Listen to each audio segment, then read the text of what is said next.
Hi, good evening, everyone. Welcome to another session of live counter review using technical analysis.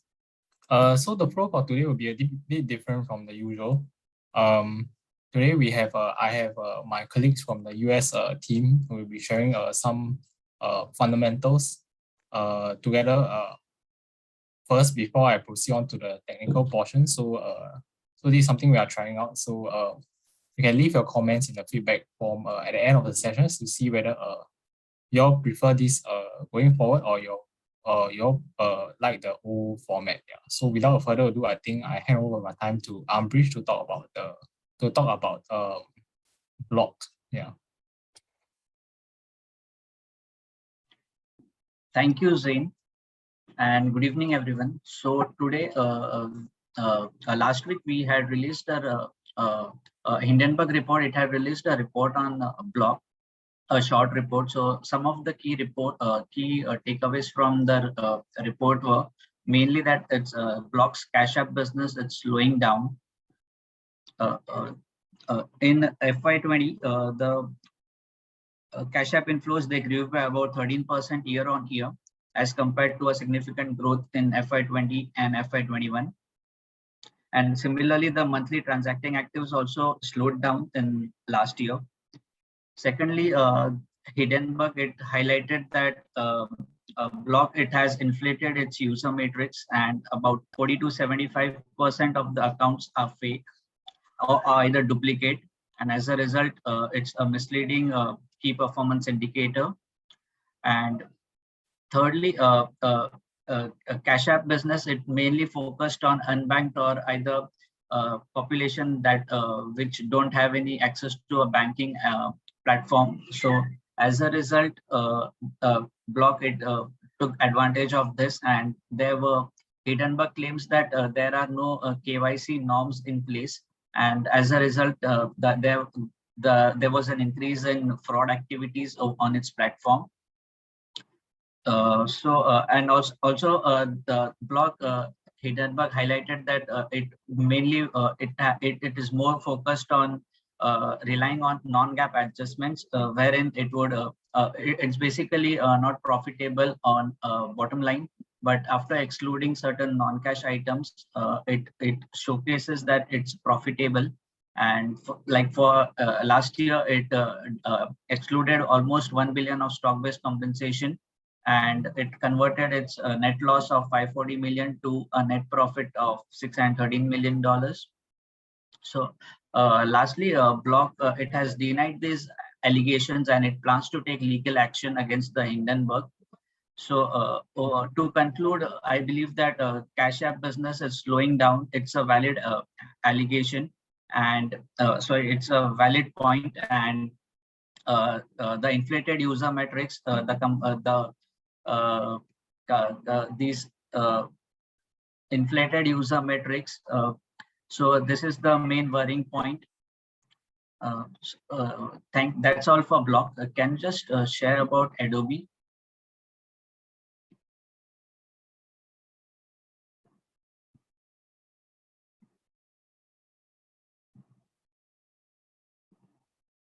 Thank you, Zain.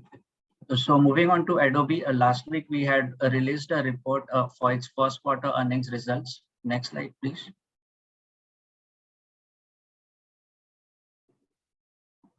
So overall, the results, they were within our expectations, with the first quarter revenue and PATMI at 24% of our forecasts.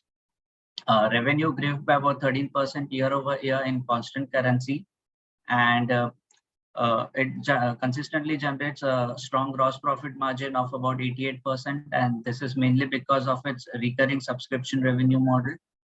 And in terms of its bottom line, the company reported adjusted PATMI of $1.7 billion after excluding non-cash items and Figma acquisition related expenses. So moving on to the positives, mainly there were two positives. First one was that its a Creative Cloud segment, it's remained resilient, and this is mainly because of strong demand for its photography and video editing applications, as there was surge in digital content creation.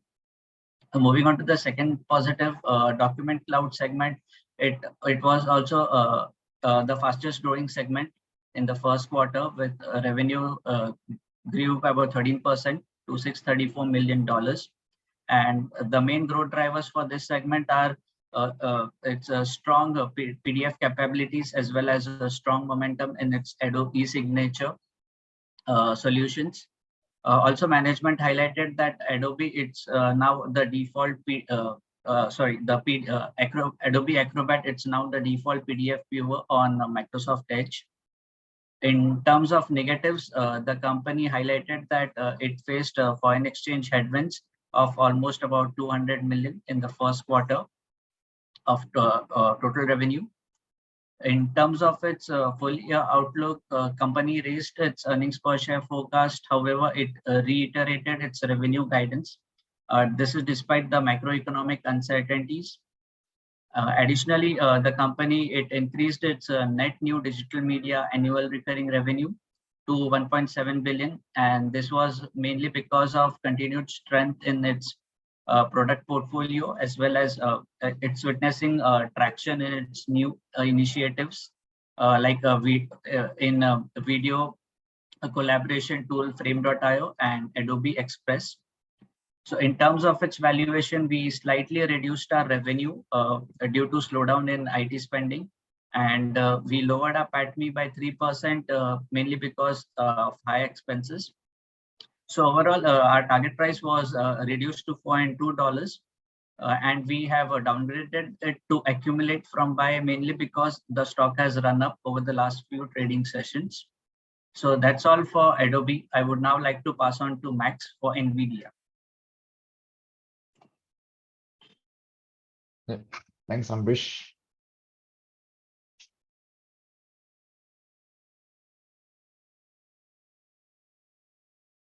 Hi, good evening, everyone. So we recently published our initiation report on NVIDIA. Next slide. So yeah, just a brief recap. NVIDIA is a company that designs and sells graphics processing unit, or GPUs, that are used for rendering graphics on consumer PCs. But recently, it is also used in data center applications such as AI, as well as the autonomous vehicles. Next slide. Yeah, so in terms of the revenue model, NVIDIA reports in mainly two segments, which are graphics and computer networking, with each of them made up from different revenues from different end market usage of the GPUs. So for FY23, the data center was the major revenue contributor, making more than half of the total full year revenue, and this was followed in second place by gaming. So in FY23, NVIDIA recorded a revenue of $26.9 billion US, which was flat year over year, and this is because gaming experienced a decline, while this was offset by the increase in data center. However, we expect the revenue to grow at a 2-year CAGR of 15%, mainly driven by the strong momentum in data center and the gaming revenue and the gaming demand to recover because the channel inventory normalizes. In terms of the net profit, NVIDIA recorded a PATMI of $4.4 billion US, which was down quite significantly from the 9.7 billion back in FY22.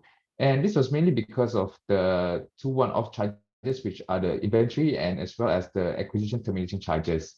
And in addition to that, the R&D also increased by 29%, which is actually in line with what NVIDIA has experienced in the past, because they consistently incur more R&D expenses as the years goes by.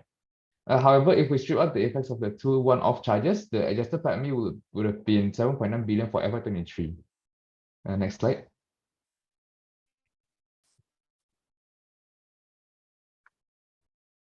Next slide, please. Yeah. So we have identified. Previous slide. Yeah. So in terms of the investment merits, we have identified three. Firstly, is that NVIDIA is the market leader in discrete GPU, holding majority of the share for both its holding almost all of the share for both consumer PC and data center graphics processors market. And this is because they have a superior product performance, as the GPUs powers about 3/4 of the totals of the systems in the 2022's World Top 500 supercomputers. Furthermore, they also developed the programming language CUDA, which is widely adopted by developers worldwide. And it was the first language to allow developers to code directly onto the GPU. And this CUDA runs solely on NVIDIA's GPUs, which means that they lock the developers onto the platform and act as a strong mode for the company. Secondly, is that NVIDIA's data center business is experiencing a strong growth momentum as the revenue quintupled or grew by 5 times in 3 years, from 3 billion in FY20 to 15 billion in FY23.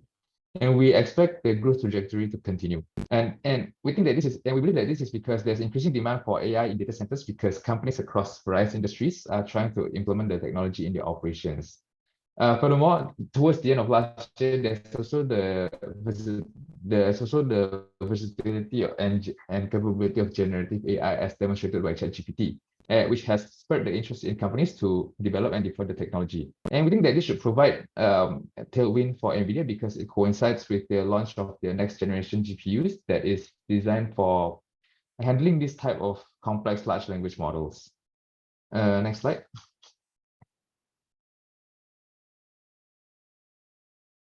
Yeah, so for our third investment highlights is that NVIDIA has been able to record a stable and attractive margins.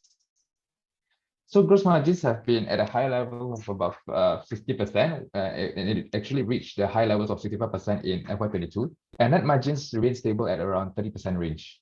So both gross margin and net margins took a dip in FY23, mainly because of the two charges that I mentioned just now.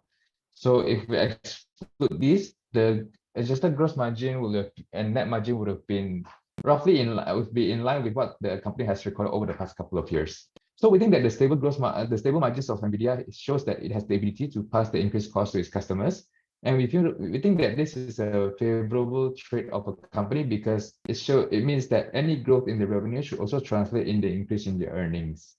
Next slide. However, we also identified two risks for the company. First is that it relies on TSMC to produce its chips because NVIDIA is a fabless company, so they outsource the production. So because of this, we think that the NVIDIA's product advancement depends heavily on NVIDIA's ability to improve and constantly sustain their competitive advantage. And therefore, there's also a supplier concentration risk, meaning that NVIDIA may also be adversely affected should TSMC face operating headwinds and if in the case that they lose their competitive advantage. And secondly, NVIDIA is also affected by the US-China tension, and because China makes up about 21% of the FY23 total revenue. So any escalating geopolitical tension between the two countries can cause significant uncertainties in terms of NVIDIA's ability to sell their products to the Chinese customers. Next slide. So overall, we initiate coverage on NVIDIA with a buy rating with a target price of $315 based on DCF valuation using weight of 6.8% and terminal growth rate of 4.5%. Yeah, with that, we'd like to end our fundamental section. So if there's any quick question from the floor.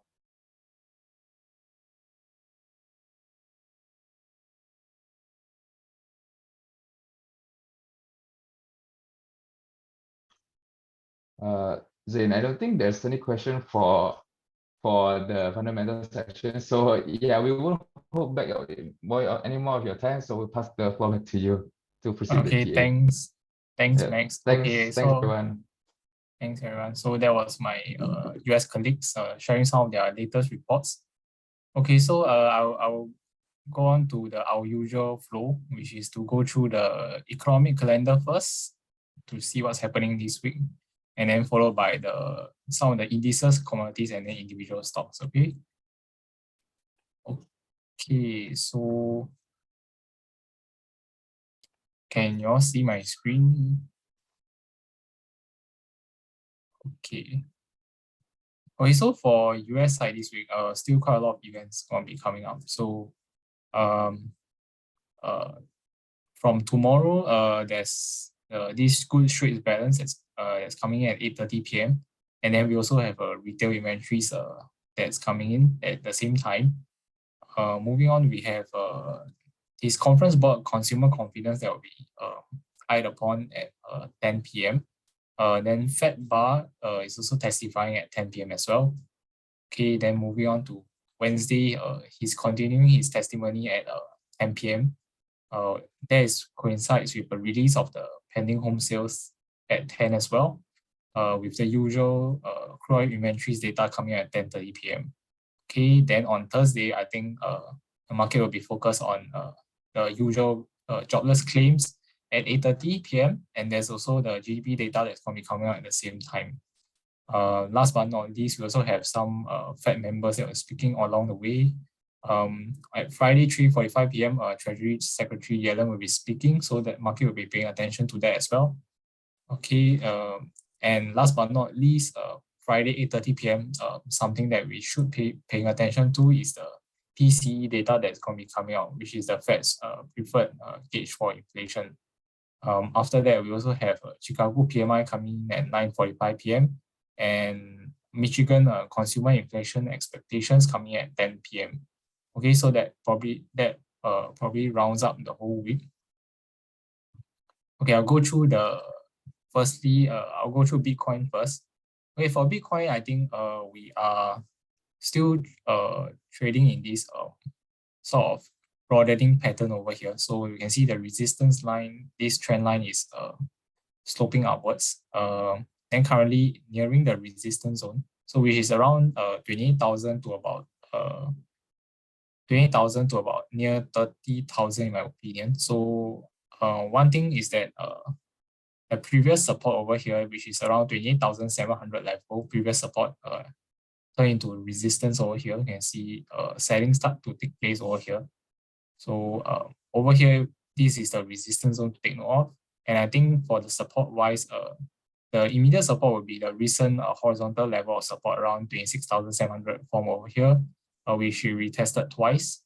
Then going further down would be a lower level of support would be around the 25,200 level, which is a previous resistance that was tested twice over here before a breakout. And this 25,200 level was also a previous resistance back in August of last year.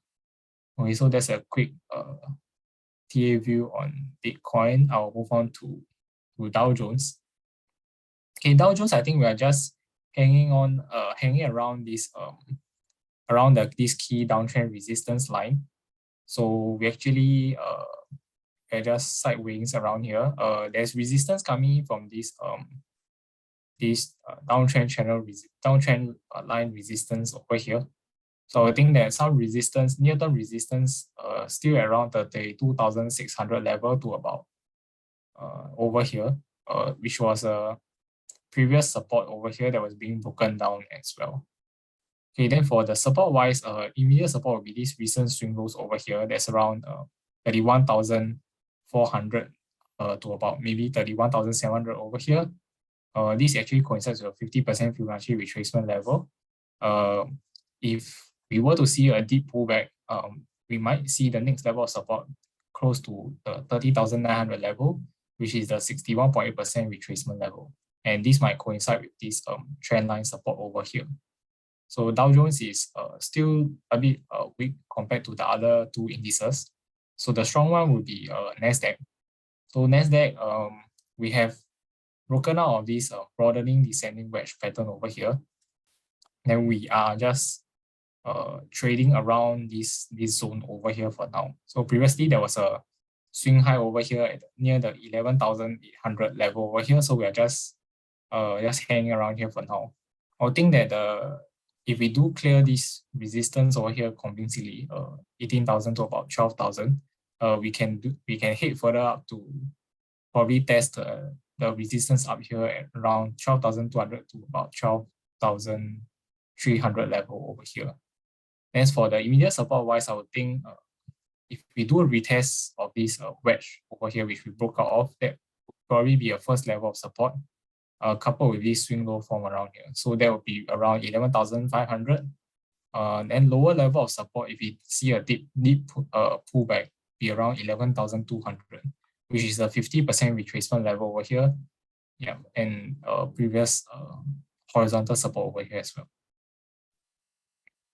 Okay, then moving on to S&P 500. Okay, for S&P 500, we are in this broadening and it's descending broadening wedge pattern over here. So quite a lot of volatility we can expect over here. We can see like the range over here is actually a widening. Currently, I personally think that we are trading in a flag pattern over here for now, which is like a small uptrend channel over here. So we are actually coiling up into this possible wedge resistance over here. So I would think that the immediate resistance is near the 4,000 level onwards over here, and it may stretch to about 4,100, which will be a possible retest of this uptrend support line over here. Okay, for the support wise, I think currently we are finding some support near the 3,900 mark over here.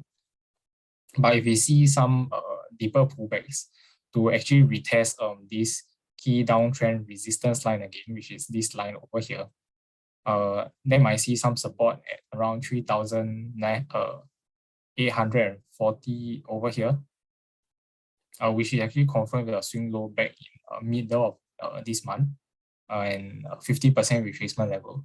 A deeper pullback could bring us down to maybe 3,760 at a 61.8% retracement level over here, which is also confirmed with a previous swing low back in December last year. So these are some just levels to take note of. For gold, I think we are currently just, you can see some zigzag pattern over here. So this was after we hit a previous swing high level around the 2,000 mark, which is also a psychological level. So this was a previous resistance back in April of last year. So currently it looks like we are facing some short-term resistance here. If we do clear this, the next resistance upwards probably expect it around 2,050 to about 2,070, which was a swing high back in March of last year. And as for the current support, I would think that it's probably around 1,900 to about 1,960. So 1,900 is previous resistance back in June 2021. Then over here, you can see it was some sort of a range support over here. Then we also had some sort of sideways consolidation over here before a break over here. So this would probably act as a current support. And gold, we could also have a broadening pattern over here. So, but this is still early to tell unless we do retest this level again somewhere in the future. Okay, then I move on to oil. So oil is still, we can see is still weak over here following a breakdown of this wedge over here. So we are currently finding some support near the $66 level. So this is in the $62 to $66 support zone, where 62 was confirmed with the two previous swing lows back in 2021.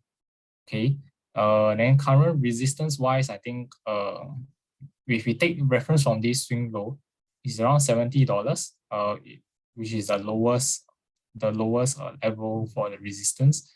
Stretching up, I would say the upper bound for this resistance will probably be around $73 to $74, where we can see over here, right, quite a few swing lows was generated over here, which will now turn into quite a strong level of resistance over here. And this actually coincides with a retest of this wedge breakdown over here as well. Okay, then I move on to the VIX. So VIX, I mentioned last week that around 25 to 31, this broad zone over here, we should see VIX facing some form of resistance, and we did. So we actually came down a little bit. Then we just slightly tap onto the support zone at 20 in the last few days of last week before rebounding back a little bit.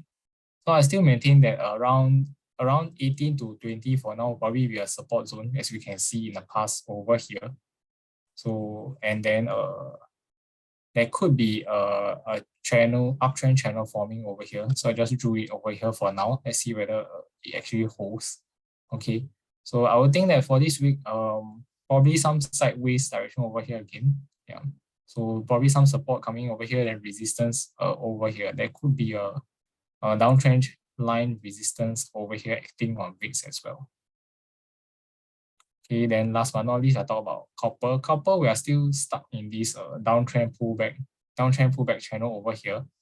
Okay, this is after we came back into this bigger uptrend channel over here. So I would think that for now still bearish. Some resistance is over here around 4 to about 4.2 over here in this red color zone. As for support wise, I think for now it's around 3.8, which is a recent swing low, to about 3.95, which was a previous horizontal level that we broke out of over here. Okay, so these are just some of the indexes. Okay. Okay, let me see what questions you all have for today. Let me try from the feedback I got from the feedback that you all provided. I think I will try to group some of these names together. So let's say I'll try to go through the tech names in one bunch, then I'll go through some of the banks in the next segment. Okay, so I think I'll just start with some of the tech names first. So first up is Apple. Okay, let's see. Okay, so for Apple, I think for now it's showing some form of strength. Actually managed to break out of this $157 stubborn resistance over here. You can see over here. So if they do maintain above this level upwards, is some signs of bullishness coming in. I would think that the resistance to take note of, probably this downtrend resistance line acting for Apple for 3 times in its past history. So for now, let's say if you go up, we might be able to see some resistance around 165, which coincides with this 165. Let's see, which coincides with previous swing low over here that was being broken, and then we can see over here that's previous resistance over here. So it looks like this previous. Then there's a horizontal level over here as well. So about 165 to 167 is quite an important zone for Apple, which could act as a resistance over here. Okay, then for support zone, hopefully 157 managed to hold since we just broke out of it. If we don't, then I think we maybe can reference using this uptrend support line over here for Apple. So let's see whether it is respect along this uptrend line for this stock. Okay, next one, Microsoft. Okay, Microsoft, I think following after we tested this resistance line over here, right? This line which acted as resistance 3 times in the past. This time we also acted as a resistance. However, for now, looks like there is still some strength in the stock as we found some support along near 275 upon the retest of this prior resistance level. So the recent resistance became a support upon the retest, and we just did a bounce. So for now, resistance I would say would be the recent high around 283, which is still this trendline resistance. Going further up, I think the next level of resistance we might be looking at is closer to 290, which is a previous swing high over here back in April last year. And then 290 to 292 was a swing high back in August of last year. So this will be some form of resistance next for Microsoft. Okay. As for current support, if we do break down below these recent swing lows, I think the next level of key level of support will probably be near 200, probably near 263 to about 266. Okay, so this is a previous swing high over here back in December, and then a previous swing high back over here in September of last year as well. Okay, but overall we can still see it's actually trending up over here generally. So still showing some sort of strength. Okay, next one is Google. Okay, Google, I think is still looking good for now. You can see over here the past trading week, we have seen some this upward movement over here. So we actually broke out above this downtrend channel resistance over here again. So I would think that the short-term resistance we have inside is these highs that was generated after the earnings recently. That's around 107 to about 108 over here. That will be a short-term resistance. The next level of resistance above that, I would say, is probably this swing high generated at $111 back in September of last year. So these are two short-term levels to take note of for the upside. For pullback wise, I think for if the support will probably be around 102 over here for now, which is this short-term swing over here that we broke out of, and then we see over here 102 there was it was a reaction point last time also. So we actually see after the earnings we had some we actually tried to make a swing low over here, then we had a bounce, right? Next day we actually just went down after we broke down at this point. So this is a key horizontal level to take note. And then back in the past we see in October of last year as well, this was a key resistance also. So this will be a short-term support, I think.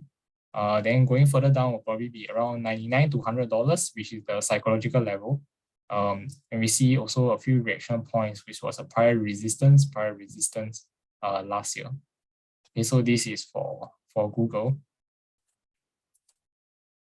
Okay, NVIDIA. So let's see the stock that Max initiated on. So for NVIDIA is pretty strong. I think everyone knows that.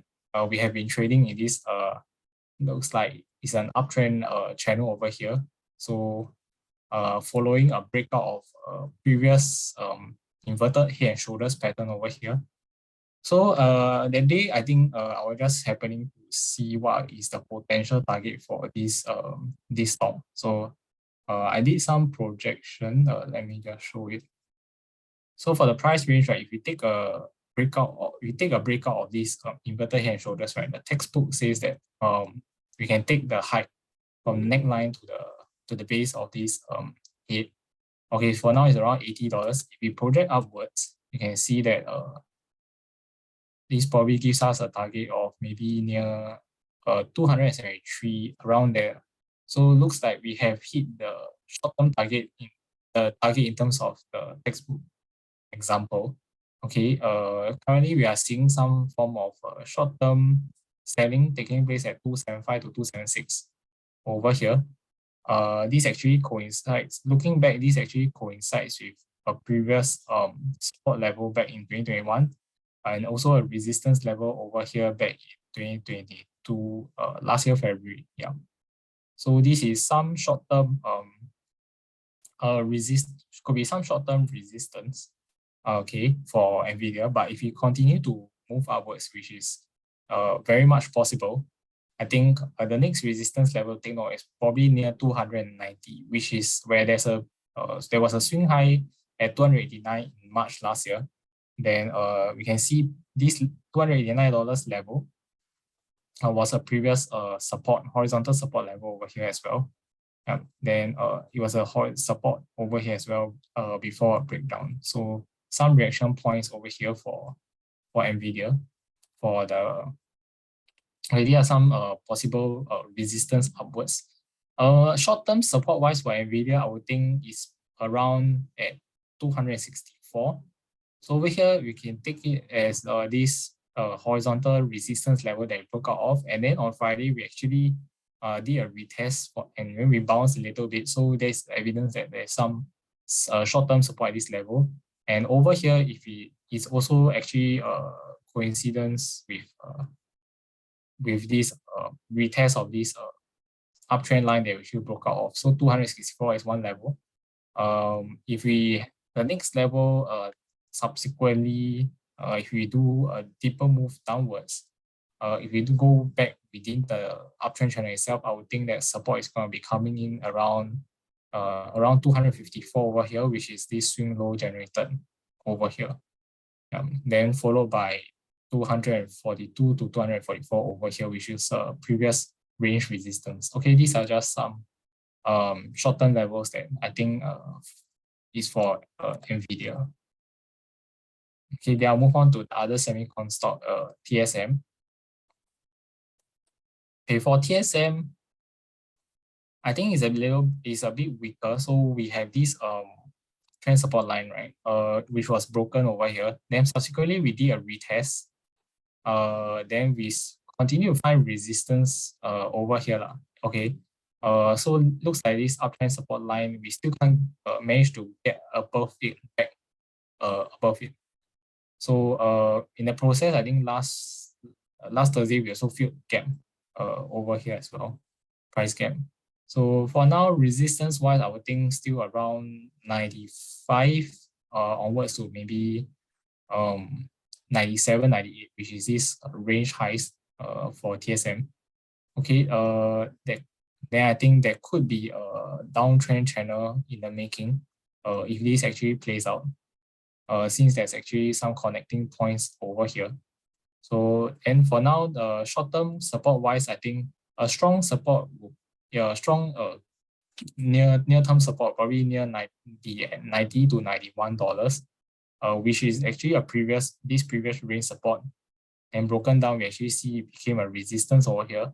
So upon the retest and now following a breakout, if it does a retest, I think short-term wise, it still can continue as some short-term support over here. Okay, then if this fails, then maybe the next support level will probably be near 85 to $86, which is the range lows over here.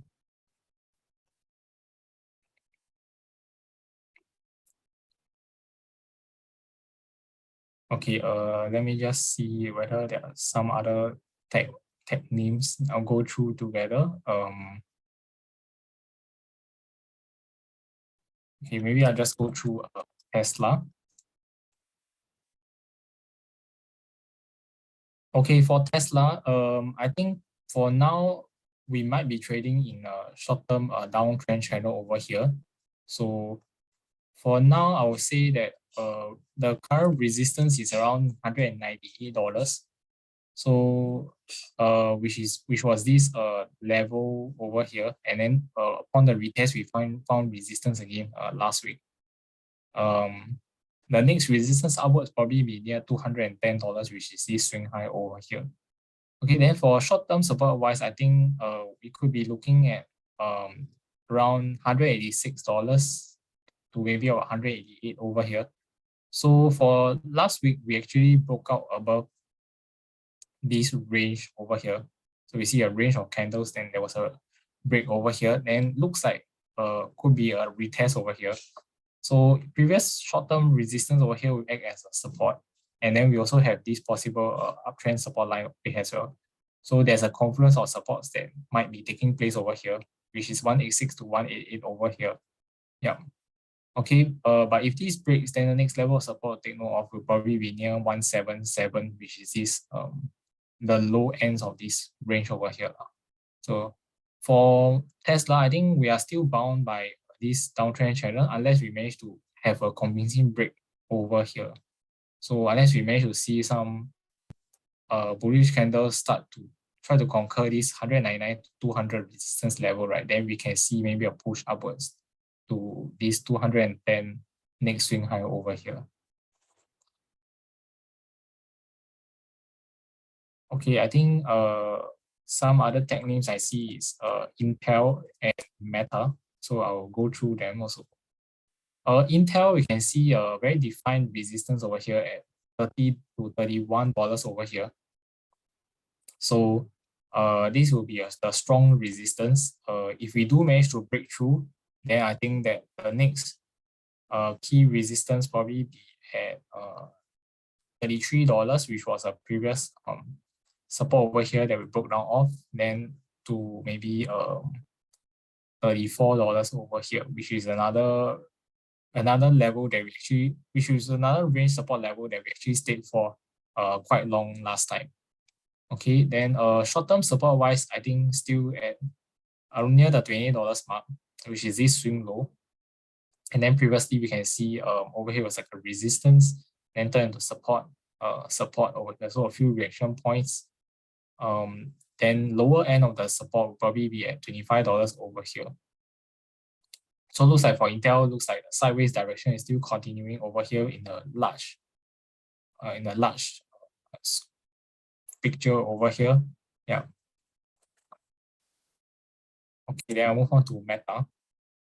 Okay, for Meta, I think still trending upwards in this uptrend channel over here. So current resistance is around 205 to about $207, which is this swing high, and then these two upper wicks over here, which is confirmed with the uptrend channel resistance over here. So if we do break, let's see the previous candlesticks last time. $205 you can see over here was previous swing high. If you do break out, I think the next resistance level could be at maybe $212, which was like this swing high over here. Then over here you can see like some support over here before a breakdown last time. 212. Then the next level will probably be near 222, 223, which is this swing high over here. So these are just some levels to take note for Meta to the upside. For towards the downside, I think some short-term support will probably be observed around near the $197 to about maybe $200. So 197 is this previous high that was being broken out over here, which acted as a support upon the retest. Then $200 will be a psychological level, and also the swing lows over here. If we can also draw a reference from this uptrend channel support over here, if it actually does pull back along here, that there might be some support over here, particularly if it pulls back and actually meets with this previous horizontal resistance over here as well. So overall, still looking okay for Meta. Yeah, and there's a chance we break the resistance level, but over here we might encounter some levels of resistance first, based on this uptrend channel and recent swing highs.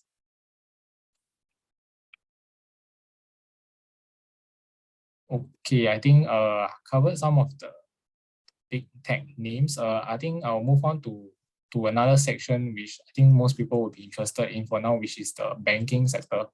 So I'll go through the there's a question among the 4 largest US banks, JP Morgan, Wells Fargo, Citigroup, as well as Bank of America, which one has the best upside potential from TA perspective? Okay, I think that's a good question. So let's actually try to explore it for now. So, okay, first one, looking at JP Morgan. For now, we can still see some bearish signs, actually because this previous $128 swing low level was being broken over here. So over here, we still don't see very convincing bullish signs that we actually hold this previous support level over here. Furthermore, there's possibly a downtrend channel could be playing out. Okay. For now, yeah, so you can see there's a downtrend resistance line acting over here. So current resistance might be 128 if this previous support turns into resistance, stretching to about maybe 131 over here. For the support wise, I think a good support level will probably be at 122, near 122 for the short term, which is the 50% retracement level based on these swing lows over here, near 101, and we project up to the highs at 144. Okay, then this actually meets with a previous swing high back in August of last year over here. So if you come back to this level, you see some bullish reaction. There might be some good upside potential if it actually works out to be a good long. Okay, so for now, let's say we buy around here, right? Let's see if we target at 131, there's possibly around 8% upside over here. Okay, then I think the next resistance level we can actually draw target at is probably near 134 to 135. So that will bring us about near 10% upside. Yeah, so this is the next resistance level around here for JP Morgan if it actually clears 131. Yeah, so probably 8 to 10% upside if we take a long near this holding is a good support level around here. Okay, then we move on to Wells Fargo. Okay, Wells Fargo, we are after the breakdown of this rising wedge, right? We are still trading in a downtrend channel possibly. So I would think that the immediate resistance level will probably be near 37, around 37.50, which is this channel resistance confluent with this swing low that was being broken down over here. Okay, on Friday, we observed that there's a bullish hammer candlestick being formed over here at the confluence of a previous swing low back in June last year. So this was formed around the 35.80 mark over here. Okay, so assuming we take a long position at the close of over here, right? Okay, I would think that short term wise, there might be some resistance coming in near the $38.50 level. So over here, that's probably around near 6.5% upside.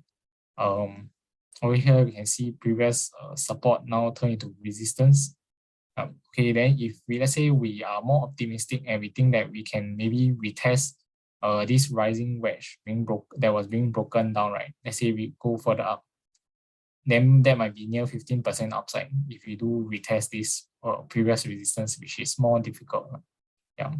So this for Wells Fargo. Then for Citigroup, okay, looks a bit similar to Wells Fargo. We have bullish hammer candlestick at the confluence of a swing low over here near 42.50. So this is like a short-term support over here around 42 to 42.50 over here based on the previous swing lows. Short-term resistance probably be around, I would say, these swing highs over here near the $46 mark over here, and that will represent a potential retest of this uptrend line that was being broken down of over here. So let's say we take a long over here, we go upwards, possibly maybe 7% upside over here. Yeah. Yeah, so this is for Citigroup. And last but not least, I think is Bank of America. Okay, Bank of America also a bit similar to JP Morgan. We breached the previous swing low around $29, have been trending downwards in the downtrend channel. So for now, this hammer candlestick was formed near a prior resistance level near $26.10 over here. Okay, preferably for me, I think I will try to, if it's me, I will initiate a long if, let's say it comes down to this downtrend channel support. That's one thing. Then another thing is, if it actually comes back to maybe this previous, we can see range support over here, maybe near $25. Yeah, or let's say even closes this price gap over here at around 23.60 last time. Okay, so assuming let's say we then short-term resistance wise, I would think it's around $29.10, which is this previous support that has been broken down to possibly $30 over here. So let's say if we do take a long, let's say near the maybe this channel support over here, right? And going up, maybe it's about 13% upside, which is sounds pretty good.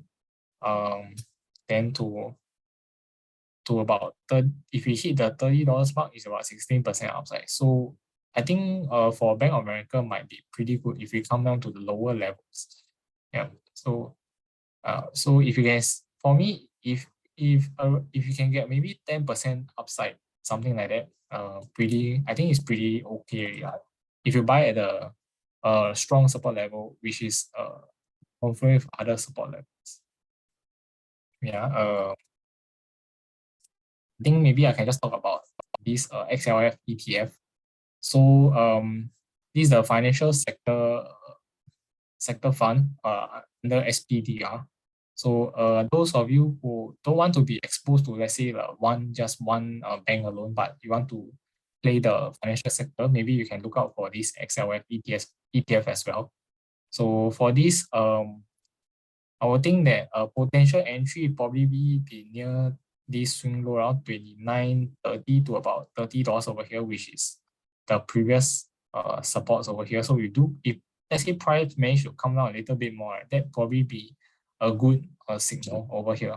Yeah, then for me, then if it's me, I will probably take a long over here if it comes back to this support level. And the technical indicators, let's say, shows some bullish divergence signal, then I think it's a good risk to reward entry over here.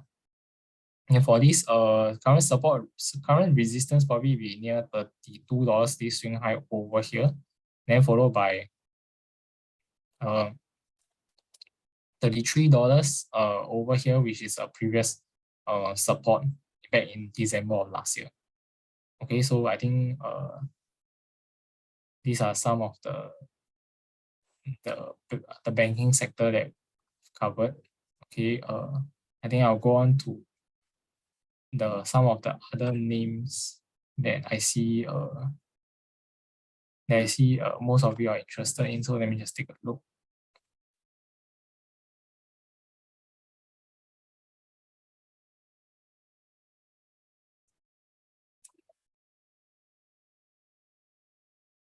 Okay, Northrop Grumman.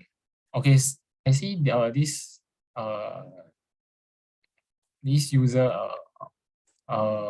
asked for some stocks in belonging to the industrial sector. So I'll just touch on that. So first one is Northrop Grumman.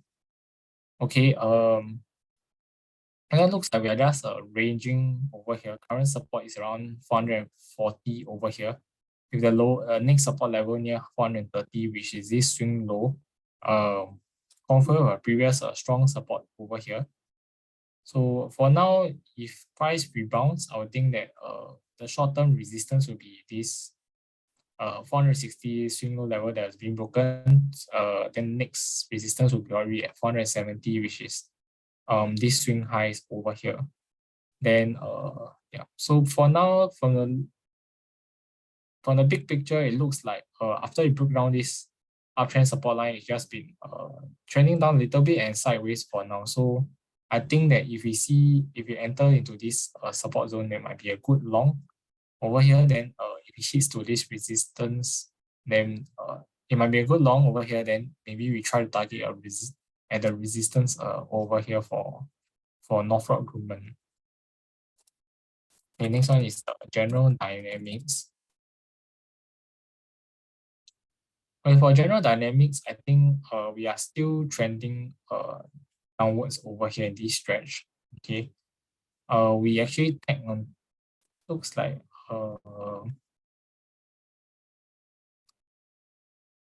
we are a bit we actually tag onto this support zone that's around the $205 or $215 over here. Price has rebounded a little bit. So for now, the current resistance I would say is probably near 227, which is this swing low level previously and now broken down, now acting as resistance over here, something to take note. Then for support wise, I think we can look at the recent swing lows form near 215 over here. Going a little bit lower, if we do see a deeper pullback, we could see next support being tested is around 210 over here.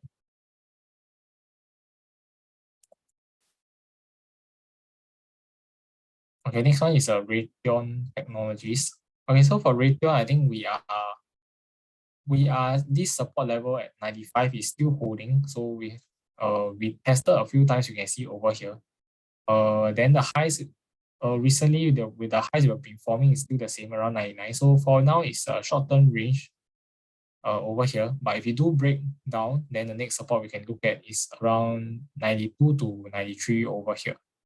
Okay, if we do break up 99 over here, then I think the next resistance to take note of probably be near the 100 level to about 102 over here. So for now, I think it's still a wait and see approach to see how price actually trades outside of this range in the future.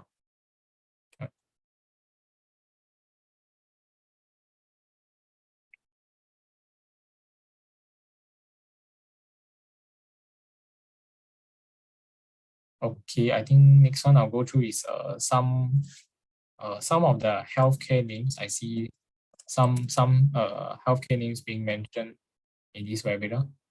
So first one is J&J. J&J trending down over here. Looks like we are tapping to a support zone recently. So price has kind of rebounded, kind of just sideways and holding around the $150 level, which is confirmed with a previous support formed in October 2021 and February of last year. So looking at if you take a quick glance at the technical indicators, we can see the RSI is starting to turn up over here. So there's some bullish divergence being observed. So this could be a possible good entry near these levels over here. Then for now, short-term resistance wise, I would think is around $156, this swing highs over here, and to maybe near $157. which was a prior support that was being broken down over here. Yeah. And then going further up, we could maybe target $160, which is another range that was being broken down previously. So over here, looks like there's a possible long entry for J&J if you believe that the $150 swing low support over here is going to hold. Yeah.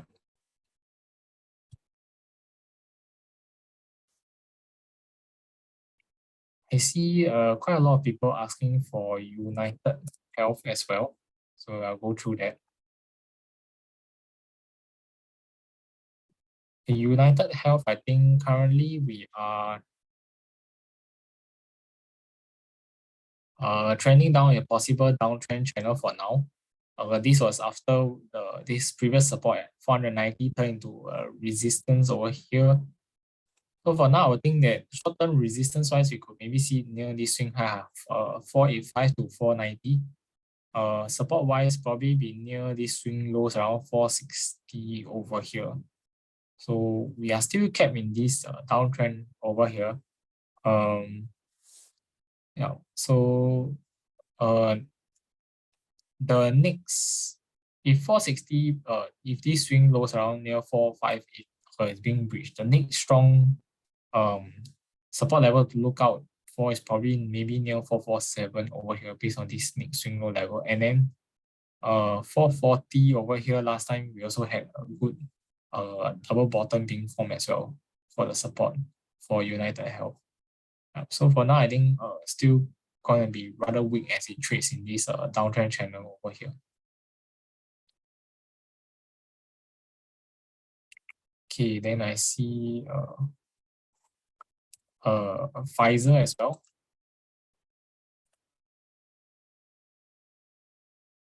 Okay, so for Pfizer, I think where after we reach the downtrend channel support over here, which is confluent with a previous swing low at $39.30. Price has, I think, sort of just sideways for now. So short-term resistance wise, I think we're looking at $41 resist swing high. That will be the first level, and it was a previous swing low as well. Then going further up, I think we can look at maybe 42, around 42.30 over here, then 42 for near 42.80 over here as well. It's a previous swing low level. So for now, Pfizer, I think let's see whether upon the retest of this support, where there's bullish divergence, price can manage to pick up and try to break through the first level of resistance at 41. If these recent swing lows fail to hold, right, which also means that the downtrend channel support fails to hold, then I think the next level where we can probably look out for is probably near $38.30, which is the previous swing high resistance level last time. Okay.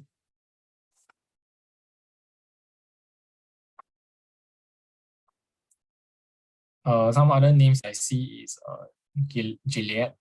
Okay, Gilead Sciences.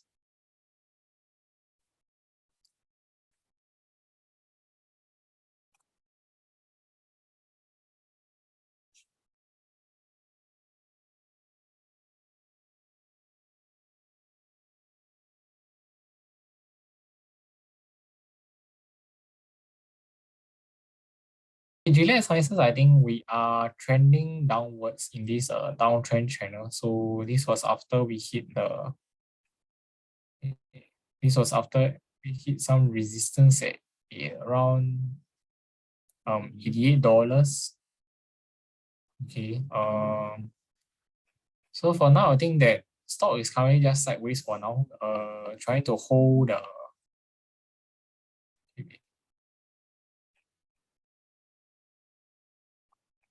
trying to hold this downtrend channel support over here at around $77. So over here, if we manage to hold, I think short-term wise, we must see this short-term horizontal resistance there, $80.50. We must manage to break out. Then we can see potential for the upside ahead. The next resistance I will probably be near $82 over here. Okay, then followed by possibly closer to 84, $85 over here. Okay, if 77 doesn't hold, then I think we might be looking near 75 to 76. So this is a previous strong resistance level back in 2020. Okay, then over here you can see price actually sort of like a range for a while at this level previously as well. So this is a key horizontal level to take note of for Gillian. Yeah.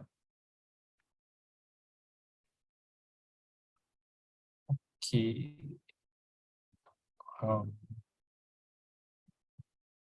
Some other common names that I see is PayPal.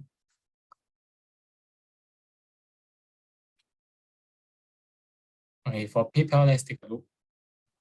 So PayPal, we are still finding resistance at this downtrend resistance line over here. Currently, price has been just sideways for quite a long time. So support, you can see price has actually found some support around $71 to $72. So this we actually close a gap over here.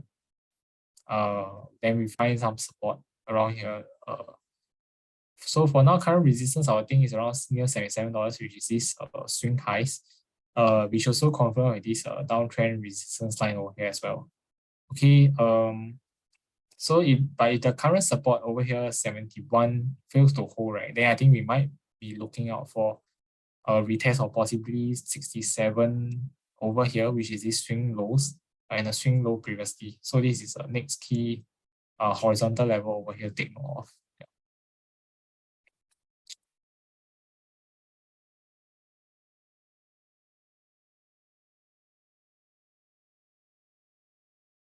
Okay,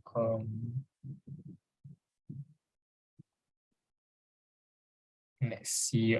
Some other names that I see being asked quite a lot is Palantir. Okay, Palantir, let me just take a look. Okay, for now, I think we have just sideways for some time. Resistance we can see is forming around the $8.40 to $8.50 over here, which has tested a few times but didn't manage to get past. If we do get past, I think the next level take note of is $9 over here, which was a previous swing high, some horizontal level over here as well. Then followed by possibly near $10 to about $10.20 over here. There could be a trend line support taking place over here with 3 reaction points for as of now already. So if price actually pulls back, some support might be near $7.50 to about $7.70 based on these swing lows over here. And $7.50 is this swing over here as well. So I would expect some sort of support coming at this level first. However, if this breaks, I think we need to look for lower level support around $7, near $7.20 over here. And then near $7, which is this previous horizontal range support over here for Palantir. Okay, then also see some C limited. Okay.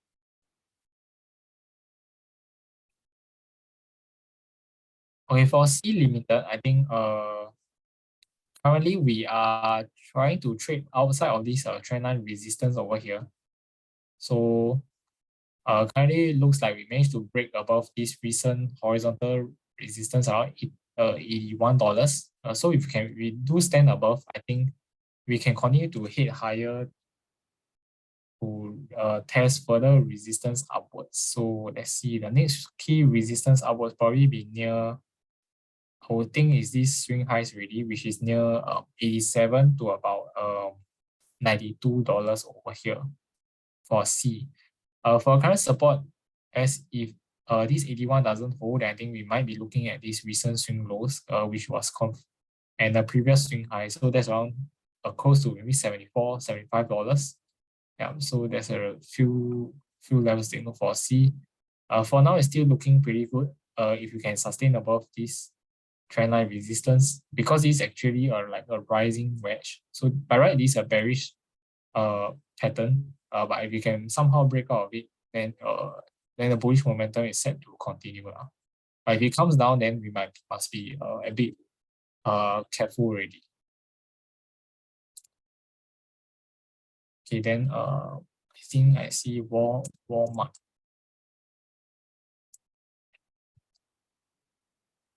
Okay, so for Walmart, I think we are still underneath like this uptrend support line over here. So currently we are still facing some sort of resistance at 142, 143 over here. If we can recover back above it, then we might see some short-term retest of some levels at around 144, then followed by around 146 to 147, these swing highs over here. But if we don't, then the support remains around here at near 139, 140, then followed by around 137.5 over here. I think for Walmart recently I read that some insiders are also selling the stock. Yeah, so so that might be something to take note of as well. Then Costco, this quite a few people requested for Costco as well.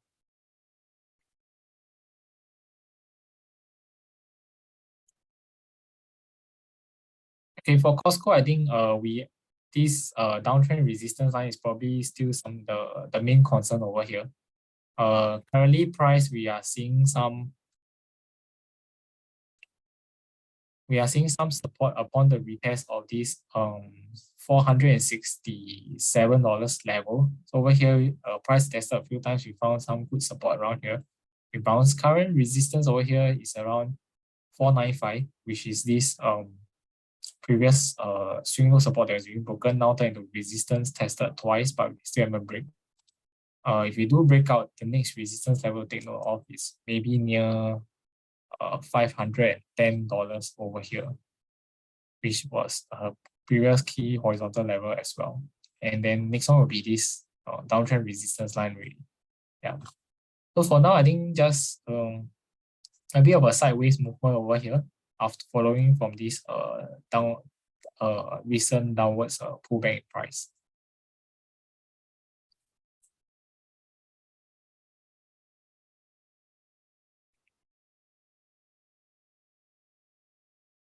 Yeah, let's see if some other questions would include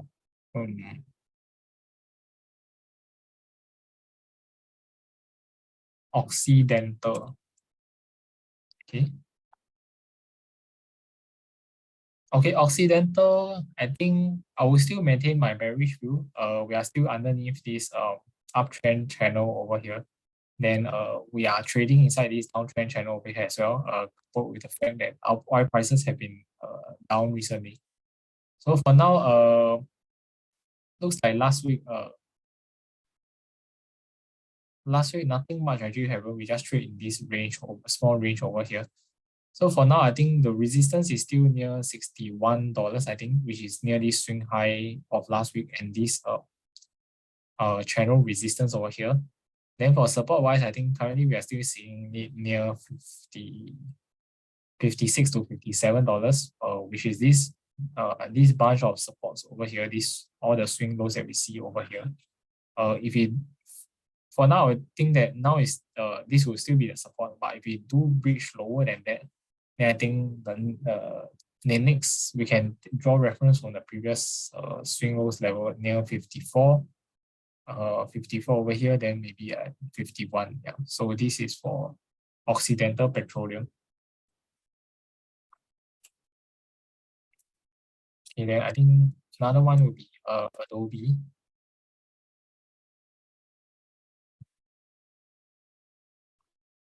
Okay, so for Adobe, I think recently we had quite a strong rebound back over here. This also following the breakout of this downtrend resistance line, as well as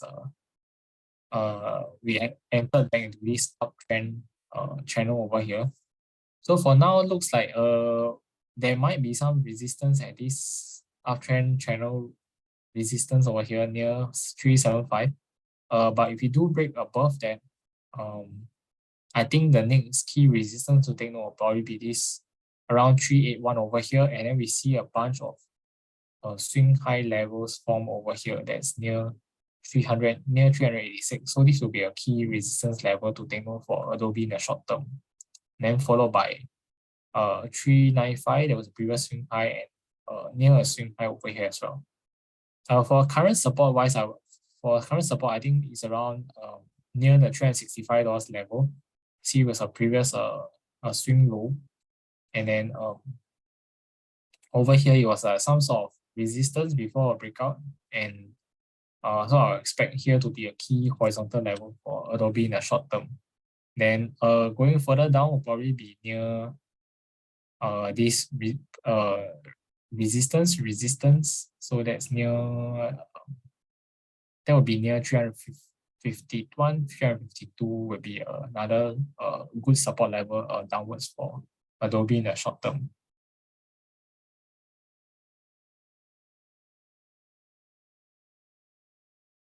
Okay, I see General Electric is also a popular pick. So General Electric, we are trading, we're still in this uptrend channel over here. Recently, we have seen resistance coming near close to $93 to $95 over here. So current resistance will still be maintained around here. For support wise, we are seeing support near $89 to $80 over here, which is actually confirmed with previous resistance over here. So over here, I will still maintain that I will still think that price might actually trade in a range for now over here.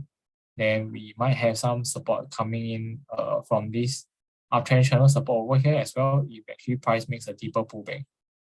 In that case, support might be at maybe $87 over here, which is a deeper, lower swing low and a previous resistance over here as well.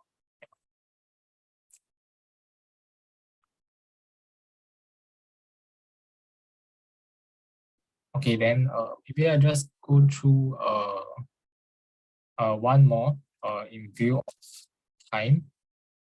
Okay, I think Boeing is a popular pick as well.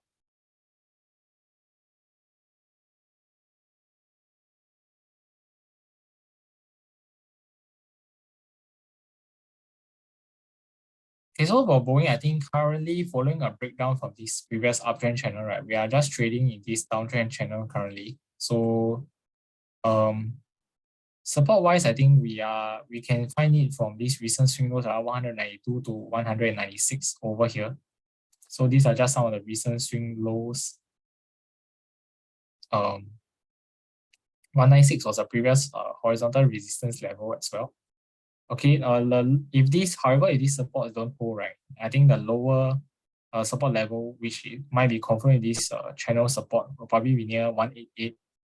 Then 188 you can see is also like some sort of horizontal level over here. Then over here was a previous resistance over here as well. So this is another key level to take note. For current resistance wise, I think we might see around 207, 208 over here, which is this swing high. Then we can draw reference from this channel resistance over here as well. Okay. So for now, we are still currently in a downtrend. And then price, looking from the supports that we're actually holding at this level, looks like we might actually just trade in the range for now over here, this zone over here.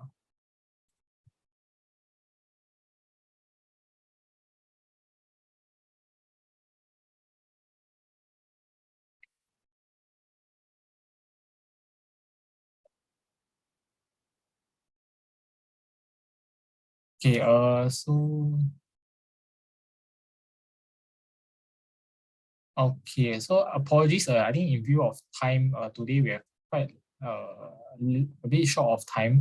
So I just chose to go through some of the more popular counters that you all have raised in the chat box. So do feel free to post your questions in our Poems 3 community group under technical analysis or the Poems TA Telegram group. So any of your questions I will answer there whenever I see them. Yeah. Okay, so before I end the session, let me just share a slide. Okay. Just hang on a moment.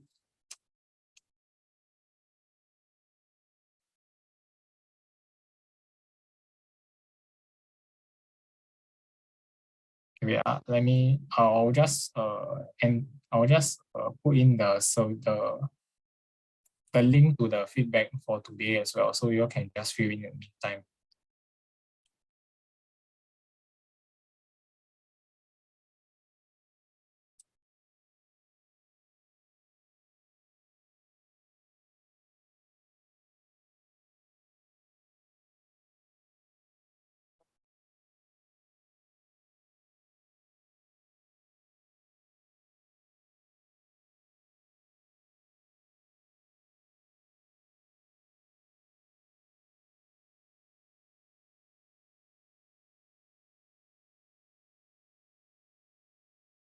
Okay, so I'll just posted the link. So appreciate you all can help me to fill up the survey form to leave any feedback about today's session and the session going ahead. Particularly if you all enjoy do you all enjoy some the fundamental section, the small snippet brought my colleagues at the start of this webinar, or you all prefer it to be a pure technical session. Do also join our P3 community group of technical analysis if you haven't over here. Yeah. So let me just share my screen to talk about to share a bit more about our guest presentation that's going to be coming up. So I think we have a guest presentation by Vu6. That's happening on 29 March, 8:30 p.m. to 9:30 p.m. You can scan this QR code over here to find out more. So in general, this company, I think it deals with AR. So if you want to find out more about this industry, you can actually tune into this presentation this week. Yeah, so these are just some short information of the history of the company, some of the management, and some of the products they actually offer. So if you're interested, you do have the time, do feel free to actually tune in and find out more. Okay, so I think with that, I'll end today's session. Thank you all for actually attending all these webinars, and I think we actually do learn a lot from each other through looking at the stock counters and trying to formulate some possible trading strategies. Yeah. Okay, so with that, good night everyone, and have a good trading week ahead, and stay safe, and I see you all next week again. Yeah, bye bye.